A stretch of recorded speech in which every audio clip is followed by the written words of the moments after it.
않으리. 다른 어떤 은혜 구하지 않으리. 오직 주님만이 내 삶의 도움이시니 주의 얼굴 보기 원합니다. 주님 사랑해요. 온 마음과 정성 다해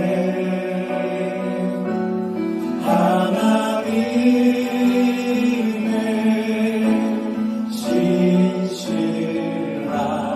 신실한 친구 되기 원합니다. 나 무엇과도 주님을 바꾸지 않으리. 다른 어떤 은혜 구하지 않으리. 오직 주님만이 내 삶의 도움이시니 주의 얼굴 보기 원합니다. 주님 사랑해요.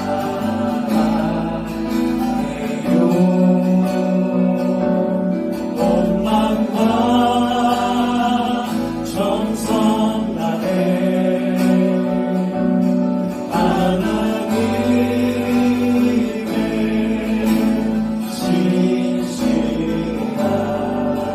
신실한 친구 되기 원합니다. 주님 사랑해요. 주님 사랑해요.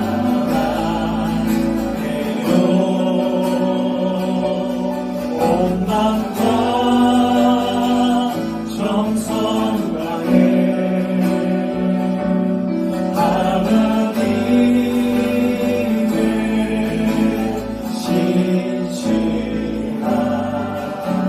신실한 친구 되길 원합니다.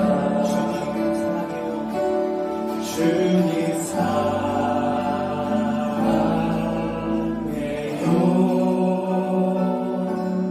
온 마음과 정성 다해 하나님의 신실한 친구 되기 원합니다. 주님 사랑해요. 주님 사랑해요.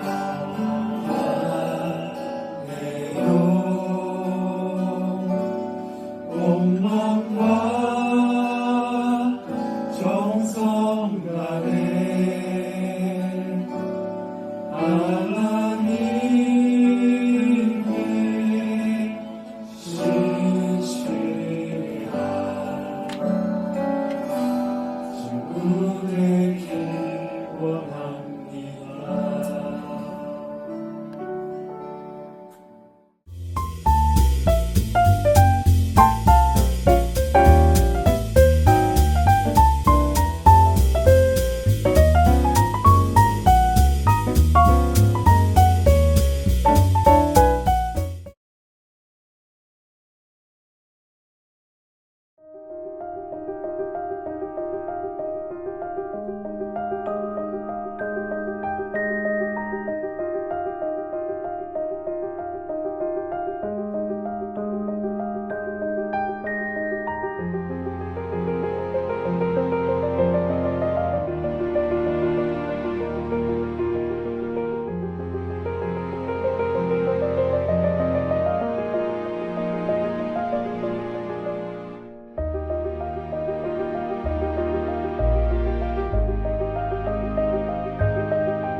우리는 하나님의 은혜에 의하여 믿음으로 구원을 얻은 하나님 나라 백성입니다. 우리의 행위나 능력 혹은 그 어떤 것이 아닌 오직 은혜에 의해 구원을 얻은 우리들. 여러분, 우리가 하나님의 은혜가 무엇인지를 안다면 우리를 구원해 주시기 위해 하나님이신 예수님께서 치르신 대가가 무엇인지를 알고 있다면 예수님께서 매달리신 십자가와 우리의 죄의 심각성이 무엇인지를 안다면 우리가 그저 본래 그 상태로 가만히 있을 수만은 없을 것입니다. 하나님의 은혜는요, 참으로 우리가 변화하지 않고서는 견딜 수 없도록 만들어요. 여러분, 그 은혜에 대한 합당한 반응이 있어야 한다라는 것입니다. 그와 같은 반응은 우리의 삶과 행동으로 드러나야만 할 것입니다. 그래서 여러분, 어떻습니까? 우리가 예를 들어 누군가에게 선물을 받았을 때, 뭔가 선물 같은 것들을 받았을 때 마음의 빛 같은 것들이 생기지 않던가요? 뭐라도 좀 반응을 해야 할 것 같다라고 하는 그 마음, 사람 마음이 그렇더라는 것입니다. 사람으로서 가져야 할 마땅한 도리, 좋은 반응입니다. 그리고 그래야만 관계도 매끄러워져요. 반대로 전혀 이 반응이 없다거나 감사합니다 라고 하는 말 한마디는커녕 오히려 이제 당연하게 여기는 사람하고는요, 상종을 하고 싶지 않은 마음입니다. 더 이상 이제 뭔가를 해주고 싶지 않은 마음마저도 생기더라는 거죠. 하나님께서 범사에 감사하라 라고 말씀하셨던 이유도 그런 마음과 같이 한다라고 봐요. 하나님은 우리 이제 서로의 관계가 원활해짐으로써 이 땅의 평화를 조성하길 원하시는 것 같아요. 그래서요, 감사를 가르치시고요, 감사를 강조하셨다라고 봅니다. 아울러 하나님 아버지께서는 자식인 우리에게 뭔가 하나라도 더 챙겨주시는 것들을 바라시겠죠. 그래서라도 우리에게 이제 감사하길 바라시고 감사하는 자에게 더한 것들을 주고자 하시는 것 같아 보입니다. 여러분, 감사는요, 감사를 부르더라고요. 이 말의 의미는 감사의 표현을 잘하는 사람에게는 주는 사람도 기분이 좋아져서 뭐 하나라도 한 번 더 챙겨주고 싶은 마음이 생기더라는 것입니다. 아마 다들 경험이 있으실 거예요. 반응을 잘하는 사람에게 뭐 하나라도 더 챙겨주고 싶은 그 마음, 여러분 다들 있으시죠? 다만 뭔가를 받았을 때 뭘 또 해야 하나라고 하는 부채 심리를 악용하는 경우도 있다라고 합니다. 신천지 이단 집단이 이 점을 잘 이용한다라고 들었어요. 그들은요, 정말 잘해준대요. 처음에는 무조건 잘해주고 친절하게 대해준대요. 그 과정을 통해 상대방으로 하여금 마음의 빛을 가게 하는 거죠. 부채 의식을 심어주는 것이고 그게 바로 그루밍입니다. 예전에 이제 제가 아는 청년의 모친이 신천지 이단 집단에 빠졌을 때 정확하게 그런 식이었어요. 자녀들은 이제 장성해서 늘 밖에 나가니 얼굴을 볼 수가 없고 남편은 사업 때문에 바빠서 집에 들어오는 날이 거의 없었다라고 합니다. 안타깝게도 그 여자 집사님에게는 갱년기 우울증까지 겹쳤대요. 심각하게 외로웠던 거죠. 그때 이제 말하자면 그 틈을 일집에 사는 신천지가 파고들었답니다. 정말 잘해주더래요. 식구들은 아무나 이제 자신에게 관심이 없는데 관심을 가져주더라 합니다. 선물도요, 정말 많이 했대요. 대가를 바라지 않고 그렇게 했대요. 그러면서 점점 마음을 뺏긴 겁니다. 마음을 뺏은 것을 알자 결국 이웃집 신천지가 본색을 드러내더래요. 성경 공부에 함께 가자라고 하더랍니다. 그래서 갔대요. 그 청년의 모친은요, 그 모임이 신천지 모임인 것도 알게 되었고요. 뒤늦게 이 사실을 식구들도 알아 어머니에게 이제 관심을 쏟고 신천지에서 어머니를 빼내오려 했지만 그게 참 쉽지 않았다라고 합니다. 그러면서 이제 그때 제가 아는 청년의 모친이 이렇게 얘기를 하더랍니다. 마음 빚이 많아서 받은 게 너무 많아서 외로울 때 오직 그 사람만 자기 자신에게 관심과 사랑을 줘서 비록 그들이 신천지인 것을 알지만 못 나오고 있더래요. 마음의 빚 때문에 주저하더라는 것입니다. 하지만 결국 그분은 감사하고 또 다행히도 식구들과 그리고 이제 주변 사람들의 노력 끝에 신천지 이단 집단에서 빠져나올 수가 있게 되었습니다. 물론 이와 같은 예는요, 별로 좋지 않은 부정적인 사례입니다. 아무튼 그래도 뭔가라도 받으면 또 뭔가 보답하고 싶은 마음이 자연스럽게 생기더라는 것. 선생님들 똑같은 뭔가를 주지는 않는다 할지라도 감사합니다 라고 하는 말 한마디, 카톡 하나라도 보내는 것이 사람으로서의 마땅한 도리임을 다들 아실 것입니다. 그런다고 할 때 여러분, 우리 주 예수님은요, 우리에게 생명 주셨잖아요. 가장 귀한 거 주셨어요. 자기의 생명을 버리시어 우리의 생명을 살리셨습니다. 여러분, 생명보다 더 큰 사랑이 과연 어디에 있겠습니까? 생명이 제일 중요합니다. 죽으면요 아무 소용 없어요. 아무리 좋은 것도, 좋은 음식, 좋은 집, 좋은 옷, 좋은 차, 아무 소용 없어요. 죽으면 끝이라는 것입니다. 생명이 제일 소중합니다. 마가복음 8장 36절, 사람이 온 세상을 얻고도 제 목숨을 잃으면 무슨 이득이 있겠느냐. 그런데요, 그 생명을 우리 주님께서 주셨어요. 온 우주의 왕께서 우리에게 생명 주셨습니다. 그 사랑과 은혜를 입은 우리입니다. 여러분, 우리 그 믿음이 있잖아요. 그렇다고 한다면 그 은혜와 사랑을 베풀어 주신 주님께 입 싹 닫고 모른 채 할 수는 없겠죠. 감사합니다 라고 표현도 하고요. 뭔가 이제 반응을 하는 것이 맞는 것입니다. 만약에 이제 그런 마음 자체가 들지 않는다면 어쩌면요, 믿음이 없기 때문인지도 모르겠어요. 하나님의 아들이신 예수 그리스도께서 우리를 위해서 십자가 위에서 돌아가셨다라고 하는, 그래서 이제 우리의 죄가 사해졌다라고 하는 진리를 믿지 않고 있기 때문일 수도 있습니다. 믿음이 없으니, 믿지는 않으니 아무 반응이 없는 것일 수도 있겠습니다. 하지만 여러분, 우리는 믿잖아요. 우리는 믿습니다. 우리에게는요, 믿음이 있어요. 예수님을 믿는 믿음이 있어요. 나 없이 사시기보다는 나를 위해 죽는 편을 택하신 주님의 놀라운 사랑을 믿는 믿음이 저와 여러분들에게 있습니다. 그래서 우리 그 믿음으로 우리 주님께 반응하자고요. 이미 그리고 먼저 베풀어 주신 우리 주님의 사랑과 은혜에 이제 우리가 반응할 차례입니다. 삶을 통한 반응을 통해서 우리 주님에 대한 믿음은 증명될 것입니다. 사실 현재 과거 성경이 쓰여질 당시 그리스 로마 세계에서 은혜라고 하는 개념은요, 이런 의미를 포함했대요. 그것은 분명 선물의 개념이래요. 선물을 받은 사람은 응당 그에 걸맞는 선물로 보답하는 것이 그 당시 그 세계 안에서의 통념이었다라고 합니다. 그렇지 않은 사람은요, 그 당시 사회에서 매장당했다라는 얘기도 있어요. 사람 취급을 못 받았다라는 거죠. 그러므로 이제 성경이 쓰여진 당시의 컨텍스트를 통해 텍스트를 해석해봐도 이게 맞는 것입니다. 은혜라는 선물을 받았으면 은혜의 본체이신 예수님을 우리가 이제 정말 믿고 있다면요, 믿음의 반응으로 뭐 하나라도 되돌려 드리는 것이 마땅한 도리라는 것입니다. 그러면서 우리 주님께서 우리에게 원하시는 것은 다른 것이 아니더라는 것. 여러분, 하나님은요, 우리에게 돈 달라고 하지 않으세요. 당연한 거죠. 하나님은 온 우주의 왕이십니다. 그리고 창조주세요. 모든 것이 왕이시던 하나님의 것이고요. 마음만 먹으시면 뭐든 만드실 수 있으십니다. 돈도 당연합니다. 하나님은 필요하시면 돈도 만드실 수 있어요. 집도 차도 뭐든 만드실 수 있는 하나님이십니다. 그러므로 하나님은요, 그런 것들에는 사실 관심이 없으세요. 오직 우상 숭배자들만 돈에 관심이 많아요. 우상 숭배자들의 욕망을 투영해 만든 것이죠. 그러므로 우상에게 돈을 많이 가져다 바치게 해서 실은 우상 숭배자인 자기들의 욕심을 챙기려 하는 것입니다. 이것이요, 우상 숭배자들의 속마음입니다. 그래서요, 우상 숭배자들은요, 돈을 많이 밝히는 거예요. 다만 교회 안에서 이제 헌금이 필요한 이유는 교회 운영이라고 하든지 이제 하나님 나라 사역을 위해서 필요한 부분이 있기 때문입니다.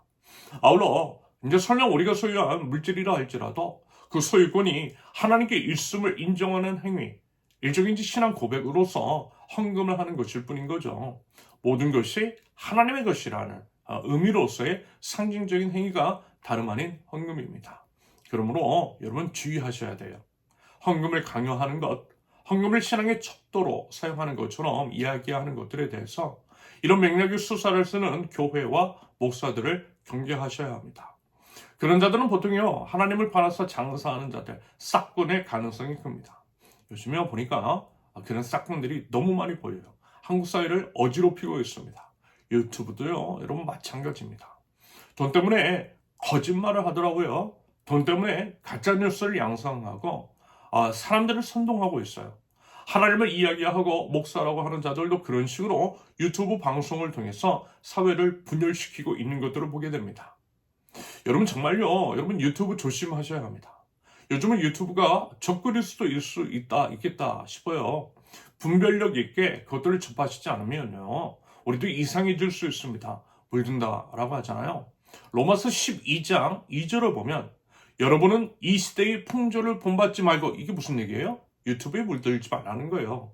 여러분은 이 시대의 풍조를 본받지 말고 마음을 새롭게 함으로 변화를 받아서 하나님의 선하시고 기뻐하시고 완전하신 뜻이 무엇인지 분별하도록 하십시오. 여러분 그래도요, 우리 이제 세우는 교회 목사로 세워줬어요. 그리고 당연히 제가 다 옳은 것은 아닙니다. 틀린 것도 있겠죠. 다만 신앙의 양심을 걸고 말씀을 드리는 것은 최대한 하나님 나라 원리에 맞는 말씀을 전하려고 한다라는 것입니다. 여러분, 제가 틀린 말 하고 있다면요, 여러분 꼭 말씀해 주세요. 그럼 고치겠습니다.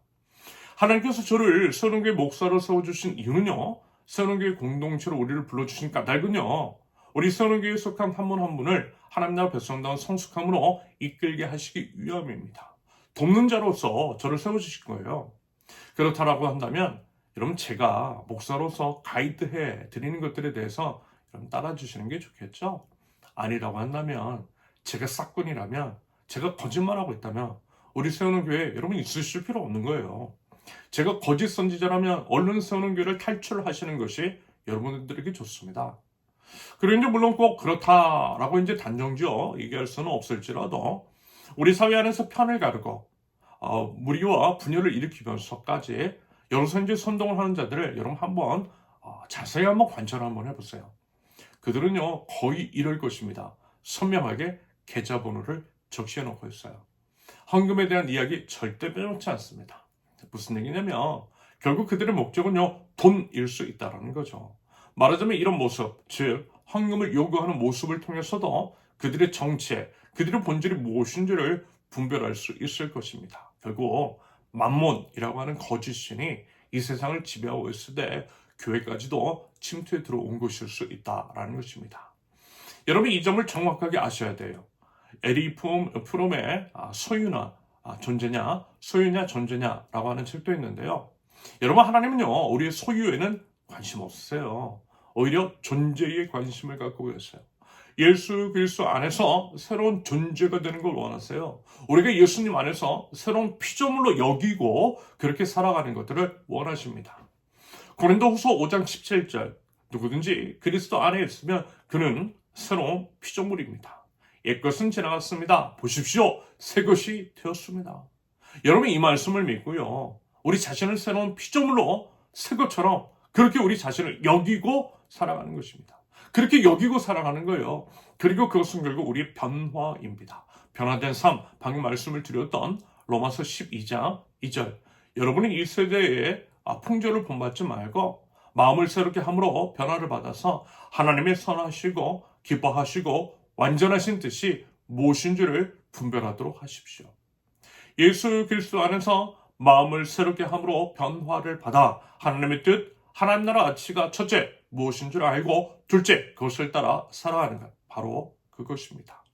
존재의 변화를 통해 삶의 열매로까지 이어져야 한다라는 거죠. 그것이 주님의 뜻이고 주님의 명령입니다. 하나님은 이렇게 우리의 존재에 대해서, 우리의 존재의 변화에 따른 변화된 삶, 삶의 열매에 대해서 관심을 갖고 계세요. 그걸 바라신다라는 것입니다. 그리하여 변화된 우리를 통해 궁극적으로 변화된 세상을 기대하세요. 변화된 세상을 다른 말로 이야기하면 하나님 나라입니다. 여러분 어떻습니까? 특히 이제 부모님들의 경우, 설령 이제 부모가 아니라 할지라도 자식의 입장에서도 여러분 부모님이 자신들에 대해서 뭘 바라시는지를 알잖아요. 돈 많이 가져다 드리는 거요? 구정인데 용돈 많이 드리는 것이요? 물론 그런 부모도 있긴 있는 것 같아 보여요. 그리고 이제 사실 그게 나쁜 건 아니라고 생각합니다. 저도요, 제 자식이 저에게 용돈 주면 좋죠. 용돈 주는데 기분 나빠할 부모가 대체 어디 있겠습니까? 하지만 그래도 이제 보통의 건전한 부모들은요, 자식에게 뭘 해주면 더 해줬지. 그리고 이제 살아있는 동안 자식에게 뭐라도 주고 가려고 하지. 자식에게 뭘 더 바라는 게 있겠습니까?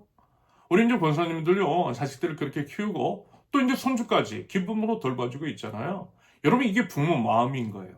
자기를 희생해서 자식에게 뭐 하나라도 더 해주는 거예요. 이게 바로 부모 마음입니다. 일단 저는요, 제 자식에게 무슨 물질 같은 거 바라지 않아요. 좋은 거 사주는 거 물론 감사하고 기특하긴 해도 제가 정말 바라는 거 아닙니다. 그런데 아직은 그걸 잘 모르는 것 같기도 해요. 아무튼 이제 저희 부모님도요, 제게 이제 돈 벌어 하시는 것은 아닌 것 같아요. 만약에 이제 돈 많이 벌고, 그래서 이제 부모님께 뭘 해드리는 것을 원하셨다면, 애초에 이제 제가 목회의 길을 걸어가지도 않았을 것입니다. 차라리 공대 졸업하고 대기업에 취업해서 돈 많이 버는 것 바라시겠죠. 저희 부모님은요, 그냥 이제 제 모습, 존재 자체를 기뻐하시는 것 같아요. 기도해 주시고, 기대해 주세요. 물론 이제 저희 부모님께서 먼저 이제 목회자의 삶이 무엇인지를, 개척교회가 무엇인지를 뼈저리게 경험하셨기 때문에 사랑하는 자식이 똑같은 고생을 하는 것이 안쓰러웠던 것은 있으셨던 것 같습니다. 여러분, 부모 마음 다 똑같지 않나요? 부모인 나는 고생해도 내 자식은 고생시키고 싶지 않은 그 마음 다 있다라는 것입니다. 그래서요, 목회의 길을 걸어가는 저를 안쓰러워 하셨던 것은 있으셨어도요, 제게 뭔가를 바라지는 않으셨어요. 오히려 제가 이제 장남으로서 연로하신 부모님께 아무것도 못해드리고 있는 것이 그저 이제 죄송할 따름입니다. 그러면서 이제 저희 부모님께서는 제 변화를 기뻐하시는 것 같아 보였어요. 바른 삶의 길로, 바른 목회의 길로, 지름의 길, 생명의 길, 변화의 길로 걸어가는 모습, 점점 나은 존재, 점점 나은 사람이 되는 것을 더 기뻐하시는 것 같았습니다. 저도 마찬가지예요. 저는요, 제 딸아이가 저에게 아무것도 해주지 않아도 좋아요. 대신 좋은 사람 되면 좋겠어요. 하나님께서 보시기에, 그리고 이제 사람들이 보기에 좋은 사람 되면 좋겠어요. 그렇게 변화되어야 돼. 성숙한 모습으로 변화되어 갈 때 더 좋아요. 더 행복해요. 최근에도 이제 딸아이와 대화 중에 언제 이렇게 컸지? 가르쳐 주지도 않았는데 참 지혜롭게 잘 컸다라고 하는 생각이 든 적이 있었는데 그때 마음이 참 좋았어요. 작년에 이제 제 생일이라고 신발 사줬을 때보다 훨씬 더 행복했습니다. 알바해서 비싼 거 사줄 때보다 성숙해진 모습을 볼 때, 우리 딸 잘 컸다. 앞으로도 야무지게 잘 살면 좋겠다라는 생각이 들어서 더 좋았어요. 여러분, 그거면 돼요. 하나님 아버지의 마음이 그러시더라는 것입니다. 여러분, 하나님께요, 아버지 하나님께 뭘 하려고 하기보다는 좋은 사람 됐어요. 하나님께서 기뻐하시는 사람 됐어요. 예수님으로 변화된 사람 됐어요. 예수님의 성품이 드러나는 사람 됐어요. 그러기 위해서 우리 자신을 죽고요, 오직 우리 안에 예수님만 드러냈어요. 여러분, 굳이 헌금 많이 할 필요 없어요. 우리 하나님 돈 없지 않아요. 그 안에서 이런저런 것들 하지 않아도 좋아요. 명절 때, 구정 때, 부모님 댁 가면 그냥 아무것도 안 하고 잠만 자고 나와도 엄마 아빠 좋아하시지 않나요? 여러분, 그게 집이잖아요. 그저 얼굴만 보여드린 것으로도 여러분 행복해 하시잖아요. 교회가 바로 아빠 하나님 집이잖아요. 성경을 많이 읽고 기도를 많이 하는 것보다 예수님을 닮아가는 것이 여러분 더 좋아요. 제가 오랜 시간 목사로서 관찰을 해보니까요, 성경 많이 읽고 기도 오래 하는데 그런 사람들 중에 의외로 말이 잘 안 통하는 사람들이 많더라고요. 예수님은 소통의 왕이셨는데 성경도 많이 읽고 기도도 많이 한다라고 하는 분이 소통은 왜 그렇게 안 되는지 모르겠어요. 이게 참 이해가 되지 않았습니다. 여러분, 계속 반복해서 말씀을 드리지만 뭘 많이 하려고 하기보다는 예수님의 성품, 좋은 성품 드러나는 것이 좋아요. 사실 성경을 제대로 읽고 기도를 제대로 하면 여러분, 예수님의 성품이 안 드러나는 거, 변화가 안 되는 거, 여러분, 이게 더 이상한 것입니다. 여러분, 우리 부모님의 마음이 그러하듯이 아빠 하나님은 더더욱 우리의 변화를 기대하신다 라고 하는 것들을 여러분 꼭 기억하실 수 있기를 바라요. 그것이 우리가 하나님께 드려야 할 예배, 하나님의 은혜와 사랑을 받은 자로서의 마땅한 삶의 반응입니다. 구정이라고 또다시 이제 우리 새해를 맞이했는데요, 올해 한층 더 예수님을 닮기로 다시 한 번 더 다짐하며 나가는, 저는 이제 변화된 우리의 삶을 내어드리는 2025년이 되실 수 있기를 바랍니다. 그런데 안타깝게도 여호수아의 지도 아래 이스라엘 땅 분배를 하는데요, 요셉 자손들은 그렇지 않았던 것 같아 보여요. 덜 변화되었던 것 같습니다. 그래서요, 감사보다는 불평이 더 많았던 것 같아 보입니다.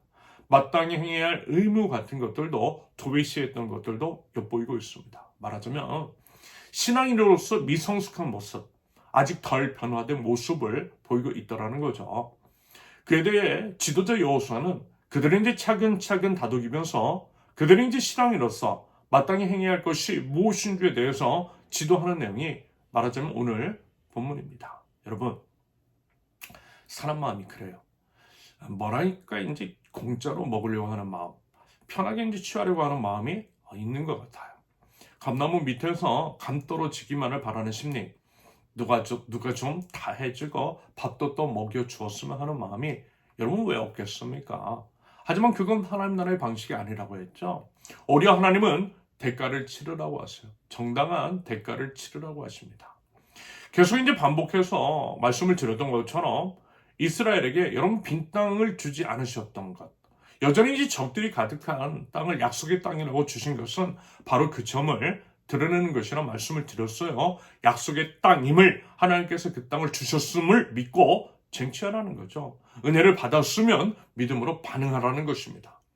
아울러 이제 그렇게 취한 것들을 내 노력으로, 내 능력으로 취했으니 온전히 그것이 내 것이라는 욕심을 부리지 말라셔요. 가나안 정복 전쟁에 모든 지파가 심지어는 이미 요단강 동쪽에 땅을 얻은 르우벤과 갓과 므낫세 반지파도 계속해서 가나안 정복 전쟁을 돕고 있지 않더냐는 것입니다.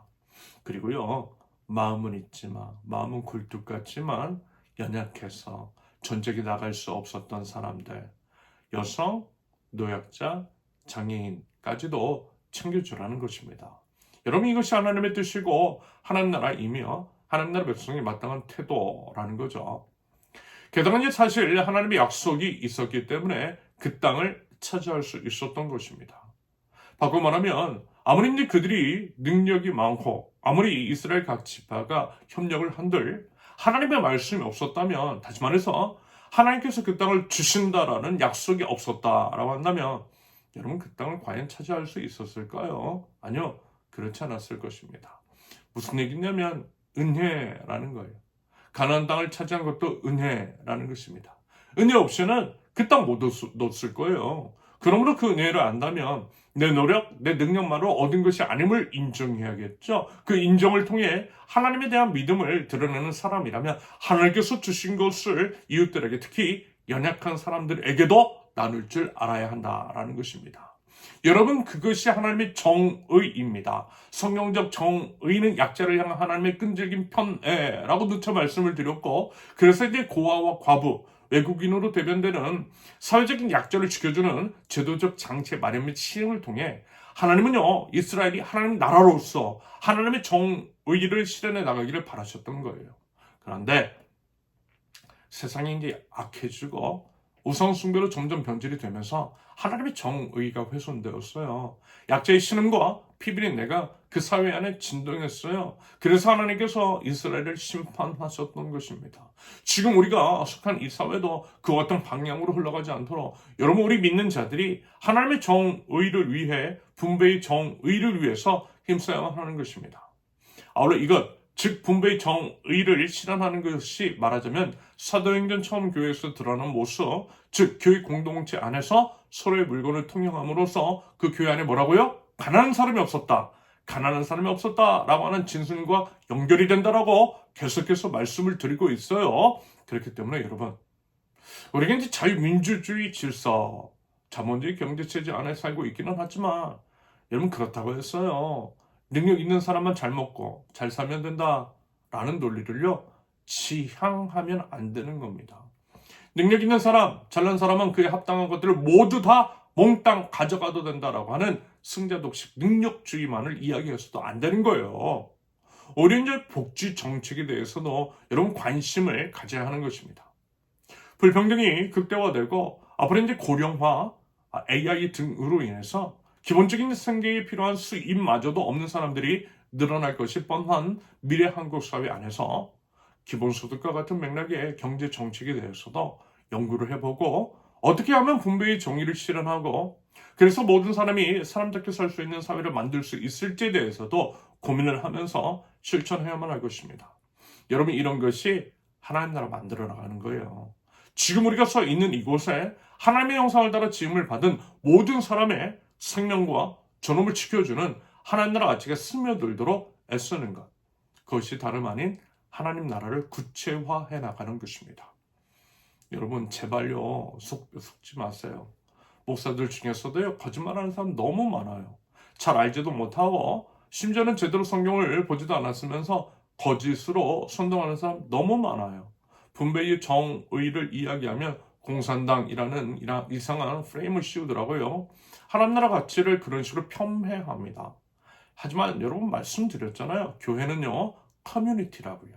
공동체입니다. 커뮤니티의 어원은 함께 나누는 것이라고 했어요.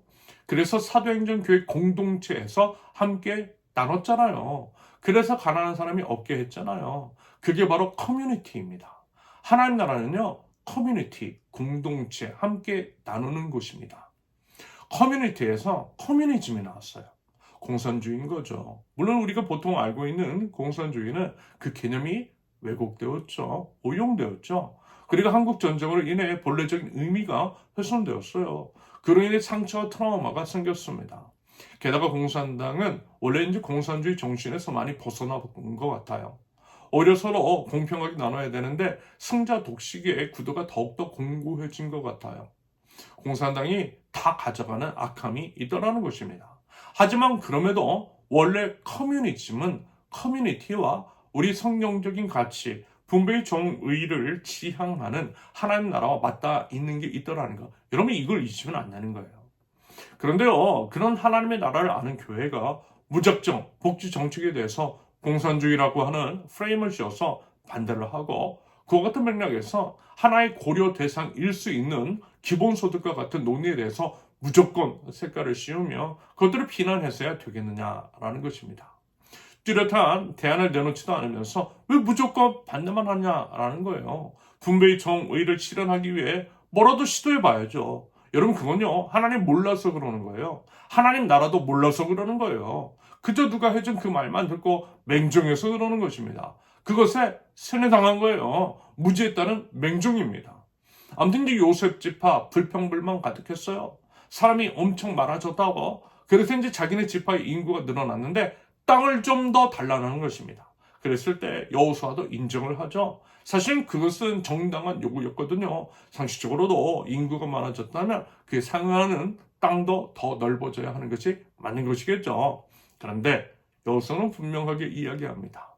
지금 분배받는 땅이 작다면 아직 개척하지 않은 산림지대로 올라가 그 땅 가지래요. 그 땅 줄 테니까요. 직접 개간해서 쓰라고 합니다. 그랬을 때 요셉 자손이 또 이야기를 해요. 그 정도로도 부족하대요. 그러면서 그쪽 골짜기에 땅이 있는데 그쪽에 사는 가난한 사람들은 철병거가 있대요. 무슨 얘기냐면 그 땅 빼앗는 것이 쉽지 않다라는 것입니다. 바꿔 말하면 무슨 얘기예요? 쉬운 땅 갖고 싶다라는 거예요. 거저먹을 땅, 거저먹을 수 있는 그 땅 달라는 겁니다. 여러분 어떻습니까? 참 한심하지 않나요? 본인들이 자신의 필요에 의해서 땅을 요구했으면서 거저 얻어먹으려고만 해요. 이제까지 정복 전쟁의 양상 또한 대가를 치르고 땅을 차지하는 것이었음에도 불구하고 자신들은 쉽게 더 많이 가져가려고 해요. 게다가 자기들의 입으로 이렇게 얘기했잖아요. 사람 많아졌다라고요. 무슨 얘기요? 힘이 세졌다라는 겁니다. 가진 게 많아졌다라는 거예요. 그렇게 하나님께서 복 주셨다라면서요. 본인들의 입으로 그렇게 시인합니다. 여러분 그러면 어떻게 하는 게 맞아요? 더 주셨으면 그리고 주신 분이 하나님이심을 믿는 믿음이 있다면 더 희생하는 것이 맞아요. 노블레스 오블리주라고 하는 말도 있잖아요. 더 가졌으면 더 희생해야죠. 여러분 그것이 성경의 정신이고 성령의 가르침입니다. 그런데요. 그는 그렇지 않았어요. 이 모습은요. 85살에 이 산지를 내게 주소서라고 하면서 나섰던 칼렙. 그렇게 대가를 치를 것이고 그것을 위해서 리더인 칼렙부터 앞장서서 나가야겠다라고 했던 그 모습과 너무나 대조가 됩니다. 이것은 이제 조금 확장해서 잠깐만 이제 한국 사회와 상황을 이제 결부시켜 이제 생각을 해보면 자기 이제 부하에게 모든 죄의 책임을 떠넘기는 대한민국의 이제 부끄러운 리더의 모습과 비슷해 보여요.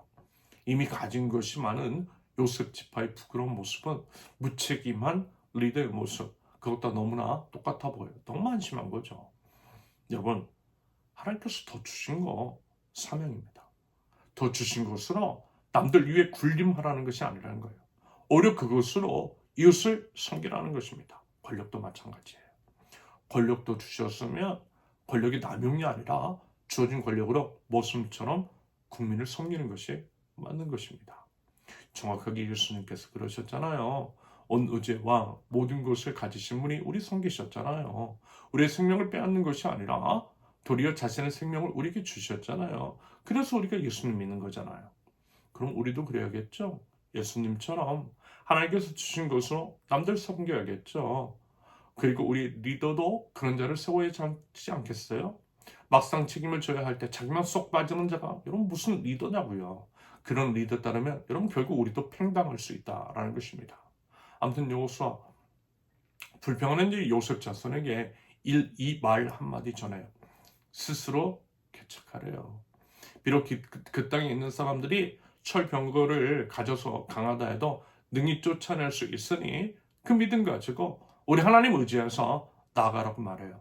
그 믿음 보이라고 단호하게 말을 함으로써 그들의 불평을 잠재웁니다. 그것이 바로 하나님의 뜻이고 하나님 백성의 바른 태도라는 거죠.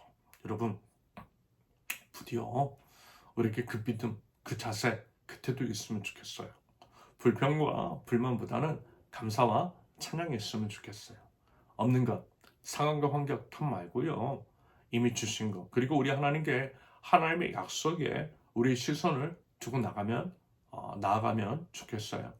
세운교회가 시작된 지 만 3년을 넘어 4년을 향해 나아가는데요. 이스라엘 백성들처럼 여전히 우리가 개척해야 할 땅이 많이 있어요. 하나님께서 우리 세운교회를 통해서 기대하시는 일이 많다라고 봐요. 그 일을 수행하는 것이 비록 철병거를 가진 가나안 족속처럼 여러분 그들을 대하는 것처럼요 두려울 수 있고 불안할 수도 있어요. 하지만 우리와 하나님께서 함께 하시기에 능히 그들을 쫓아낼 수 있음을 믿습니다. 하나님께서 우리 세운교회를 통해서 행하실 일들을 기대합니다. 여러분 우리 그 믿음 가지고요 나가자라는 것입니다. 감사와 기대로. 그럴 때에 하나님께서 친히 우리를 통해서 일하여 주실 줄로 믿습니다. 부디 그 믿음과 믿음에 따른 합당한 행실, 삶의 변화로 나아가는 하나님의 백성들, 우리 세운교회 모든 권속들 되실 수 있기를 예수님의 이름으로 축원합니다. 함께 기도합니다. 이미 죽은 죄를 살리시기 위해 십자가 위에서 생명을 버리신 예수님, 저희 없이 사시기보다는 차라리 저희를 위해서 죽는 편을 택하신 온 우주의 왕이신 주님, 주님의 그 사랑과 은혜의 감사와 찬양과 영광을 올려드립니다. 한량없는 은혜와 감당 못할 사랑을 아는 저희들, 주님께 바르는 삶의 반응을 올려드리기를 원합니다.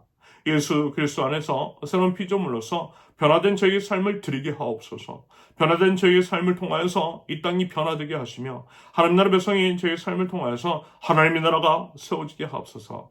하나님, 저희 모든 삶을 통하여서 왕이신 하나님의 이름을 높여드리기를 원합니다.